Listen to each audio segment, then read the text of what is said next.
کہ میرے پاس اتنے ڈریس ہیں، یہ برانڈز ہیں، جوتوں کے اتنے جوڑے ہیں، میرا گھر اتنا بڑا ہے، میرے پاس اتنے زیورات کے سیٹ ہیں، اتنی گاڑیاں ہیں، اور میری اولاد اور میرے بیٹے وہ یہ جابز کرتے ہیں، اور ان کے پاس یہ اسکلز ہیں، یہ ڈگریاں ہیں۔ یہ وہ چیزیں ہیں جن میں مقابلہ کرتے ہیں۔ اور پھر یہ ہے کہ الہاکم التکاثر کے اندر یہ معنی بھی شامل ہے کہ نہ صرف یہ کہ اس دوڑ میں پڑھنا، کثرت کی دوڑ میں، بلکہ اس کے اوپر فخر کا اظہار بھی کرنا، ایک دوسرے سے بڑھ کر اس کو حاصل کرنا پہلے، اور ظاہر ہے کہ جب وہ حاصل ہو جاتی ہے اس کے بعد پھر کیا ہوتا ہے کہ انسان اس کا اظہار کرتا ہے، اس کی نمائش کرتا ہے، جسے یعنی اس کو دکھاتا ہے، اس کو شو آف کرتا ہے، اور اس کے لیے وہ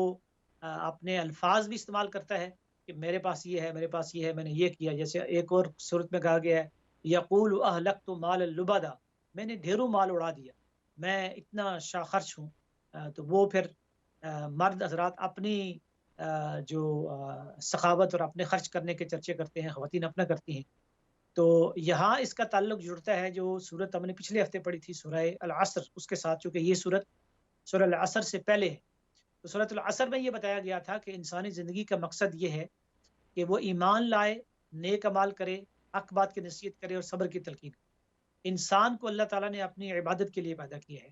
مجھے اور آپ کو اللہ تعالیٰ نے عقل و شعور کی جو نعمتیں دی ہیں، جو سوچنے سمجھنے کی صلاحیت دی ہے، جو ہمیں اشرف المخلوقات بنایا ہے، تو میں اور آپ اشرف المخلوقات اس لیے ہیں کہ ہم اللہ تعالیٰ کو پہچانیں، اس کی معرفت حاصل کریں اور اس کی عبادت اور اس کی بندگی کریں۔ اس مقام بلند سے جب انسان نیچے گرتا ہے تو یہ پہلا درجہ یہ ہے کہ وہ، اس کی ترجیح ایمان لانا نہیں ہوتی، اس کا وقت، اس کی محنت، اس کی سٹرگل اور اس کی کوششیں ایمان اور اعمال صالح کے لیے نہیں ہوتی، اس کی کوششیں حق بات کی نصیحت کرنے کے لیے نہیں ہوتی، اس کا وقت اور سرمایہ صبر کے اوپر نہیں لگتا، بلکہ وہ دنیا کمانے کے لیے صرف دنیا کی دوڑ میں ہی وہ لگا رہتا ہے۔ اور یہ اصل میں پہلا درجہ ہے جس میں انسان نیچے گرتا ہے۔ فرمایا الہاکم التکاثر حتی زرتم المقابر، لوگوں، کثرت کی خواہش نے، زیادہ سے زیادہ دنیا حاصل کرنے کی طلب نے تمہیں اتنا مصروف کر دیا ہے، تم اس میں اتنے گم ہو گئے ہو کہ تم اپنے اصل مقصد زندگی کو بھول گئے ہو کہ تمہیں کس مقصد کے لیے دنیا میں بھیجا گیا تھا۔ اور وہ مقصد یہ تھا کہ تم اللہ کو تلاش کرتے، اللہ کے قریب ہوتے، اللہ کی رضا حاصل کرتے، نماز کے ذریعے سے، روزے کے ذریعے سے،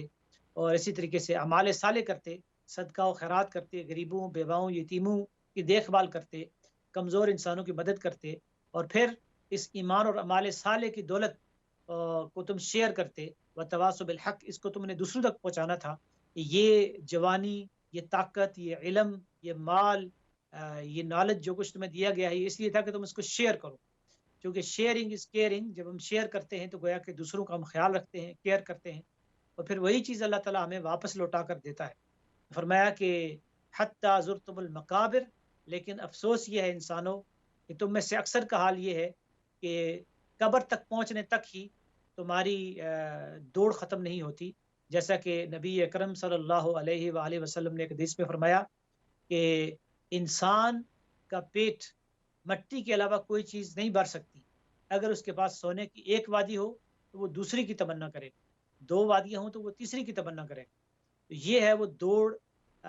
محترم ناظرین، جس میں آج ہمارے ارد گرد سارے لوگ لگے ہوئے ہیں۔ اس میں مسلمان بھی اسی دوڑ میں ہیں، غیر مسلم بھی اسی دوڑ میں ہیں۔ فرمایا کہ کلا سوف تعلمون ثم کلا سوف تعلمون، ہرگز نہیں، بہت جلد تم لوگ جان لو گے، اس حقیقت کو پہچان لو گے کہ یہ جو دوڑ تم نے لگائی ہوئی ہے، یہ جو تمہارا کمپٹیشن ہے، یہ جو تمہارا مقابلہ ہے، یہ جو تمہاری محنتیں ہیں، یہ جو تمہارا ٹائم جن چیزوں پہ لگ رہا ہے، تمہارا پیسہ جن ٹارگیٹس اور جن خوابوں کو پورا کرنے میں لگ رہا ہے، یہ خواب سچے خواب نہیں تھے، یہ تمہاری زندگی کا ہدف نہیں ہونا چاہیے تھا۔ کلا سوف تعلمون، نہیں نہیں نہیں، کلا اصل میں عربی زبان میں کہتے ہیں کلمہ زجر و توبیخ، یعنی جب کسی کو ڈانٹنا ہو، جب کسی کو منع کرنا ہو سختی کے ساتھ، اس کو کہتے ہیں کلا، ایسا ہرگز نہیں کرنا۔ تو اللہ تعالیٰ کہہ رہا ہے کہ ہرگز ایسا نہ کرو، اس دوڑ میں نہ پڑو، اور بہت جلد تمہیں علم ہو جائے گا، تم جان لو گے۔ اور پھر فرمایا کہ ثم کلا سوف تعلمون، ہاں ہاں یقیناً، لازماً، بہت جلد ہی تمہیں پتہ چل جائے گا۔ اور اس کے دو معنی ہو سکتے ہیں، ایک تو یہ کہ موت تو سر پہ کھڑی ہے اور وہ کسی وقت بھی آ سکتی ہے، تو جو ہی موت آئے گی، فرشتہ روح نکالے گا، تو روح جب جسم سے نکلے گی اس وقت جو روح ہے ہماری وہ دیکھ سکے گی فرشتوں کو، وہ ثواب کو، جنت کو، دوزخ کو، ایک کھڑکی اس کے سامنے کھل جائے گی اور پھر اللہ تعالیٰ کے سامنے روح کو پیش کیا جائے گا۔ تو روح کو دراصل اس وقت پتہ چل جائے گا، کیونکہ انسان کی اصل شخصیت اس کی روح ہی ہے، تو پھر انسان کو پتہ چل جائے گا کہ جن چیزوں میں اس نے محنت کی، مقابلہ کیا اور کوشش کی، تو کیا وہ اس قابل تھی کہ اس کے لیے وہ کوشش کرتا۔ اس لیے کہا کہ اے انسانوں، تمہیں بہت جلد پتہ چل جائے گا جو ہی موت آئے گی اور اس دار الفنا کو، یہ فنا ہونے والے گھر کو تم چھوڑ کر ہمیشگی کے گھر کی طرف تم سفر کرو گے، جب تو تمہیں پتہ چل جائے گا کہ تمہاری ترجیحات ٹھیک تھی یا نہیں تھی۔ اور پھر اس کے بعد آگے فرمایا کلا لو تعلمون علم الیقین لترون الجحیم، کلا پھر فرمایا ہرگز نہیں، یہ جو تم نے دنیا کی دوڑ لگائی ہوئی ہے یہ صحیح نہیں ہے۔ کلا لو تعلمون علم الیقین، اگر تم یقینی علم کے ذریعے سے اس دنیا کی حقیقت کو سمجھنے کی کوشش کرتے، یعنی آج جو مختلف ہم دنیا کو سمجھنے کے لیے ہم مختلف علوم پڑھتے ہیں، chemistry, physics, biology, mathematics, English literature, دنیا جہان کے علوم ہمارے بچے سکولز میں، کالجز میں، یونیورسٹیز میں پڑھتے ہیں، اور ہم بھی چاہتے ہیں کہ نئے نئے اسکل سیکھیں، ڈرائیونگ ہم سیکھتے ہیں، یا اسی طریقے سے جو ہے وہ آج کل کمپیوٹر پہ ویڈیو ایڈیٹنگ کے پروگرامات لوگ سیکھ رہے ہیں، کمپیوٹر سائنسز لوگ سیکھ رہے ہیں، اسی طریقے سے نئی نئی چیزیں لوگ سیکھتے ہیں۔ فرمایا کہ کلا لو تعلمون علم الیقین، کاش، لو کہتے ہیں عربی زبان میں اس وقت جو ہے نا وہ لو کا استعمال ہوتا ہے جب ہم کسی کے ساتھ بہت زیادہ ہمدردی اور خیرخواہی کا اظہار کریں۔ جیسے اگر ایک بچہ ہے تو وہ امتحان میں فیل ہو جائے تو اس کے والدین اسے کہیں کہ بیٹا کاش کہ تم اس وقت محنت کرتے جب ابھی امتحان میں 2 مہینے باقی تھے، اور اس وقت ہم نے کہا تھا کہ تم تیاری کرو، اپنی کتابوں کا مطالعہ کرو، اپنے نوٹس کو دیکھو، کاش کہ تم اس وقت تیاری کرتے۔ آج جب تم امتحان میں فیل ہو گئے ہو اور رو رہے ہو تو اب پچھتانے کا کوئی فائدہ نہیں ہے۔ تو یہ ہے اللہ تعالیٰ کی محبت کہ اللہ تعالیٰ کہہ رہے ہیں کہ کاش کہ تم علم یقین کو استعمال کرتے۔ علم یقین کیا ہے؟ علم یقین ہے قرآن کا علم، جو دین کا علم ہے، یہ یقینی علم ہے، کیونکہ یہ حق ہے، سچ ہے، اور اس میں جو بھی اللہ تعالیٰ نے باتیں بتائی ہیں وہ سچی ہے، اس میں کوئی کمی بیشی نہیں ہو سکتی، وہ ٹل نہیں سکتی، وہ غلط ثابت نہیں ہو سکتی۔ اس لیے فرمایا کہ اس یقینی علم کو تم اگر تم نے استعمال کیا ہوتا، یعنی قرآن کو کھول کر پڑھا ہوتا، نبی اکرم صلی اللہ علیہ وآلہ وسلم کی سیرت کا تم نے مطالعہ کیا ہوتا، تو پھر تمہیں پتہ چل جاتا کہ یہ جو دوڑ تم نے لگائی ہوئی ہے دنیا کو جمع کرنے کی، یہ دوڑ صحیح نہیں ہے۔ کلا لو تعلمون علم الیقین لترون الجحیم، تو ضرور تم جہنم کو دیکھ لیتے، یعنی قرآن کو پڑھتے تو قرآن کے صفحے صفحے پر یہ بات لکھی ہوئی ہے کہ موت کیسے آئے گی، قیامت کیسے آئے گی، اور حشر کا دن کیسا ہوگا، جہنم کے اندر کیا کیا عذاب ہونے والے ہیں، اتنا مشکل وقت ہے جو آگے آنے والا ہے، اور پھر جنت کے نقشے بھی تم دیکھتے۔ تو یہ اگر یقینی علم کو تم استعمال کرتے تو پھر تمہاری ترجیحات بدل جاتی، پھر تمہارے خواب بدل جاتے، پھر تمہاری خواہشات بدل جاتی، پھر مائیں اپنے بچوں کو صرف فارماسسٹ یا ڈاکٹر یا انجینئر یا کمپیوٹر سائنٹسٹ بنانے کے خواب نہ دیکھتی، بلکہ ان کو قرآن کے عالم اور دین کے عالم اور دین کے دعوت دینے والے یہ بنانے کے خواب دیکھتی، جیسا کہ حضرت مریم علیہ السلام کی والدہ نے خواب دیکھا تھا کہ ربی انی نذرت لک ما فی بطنی محررا، کہ اے اللہ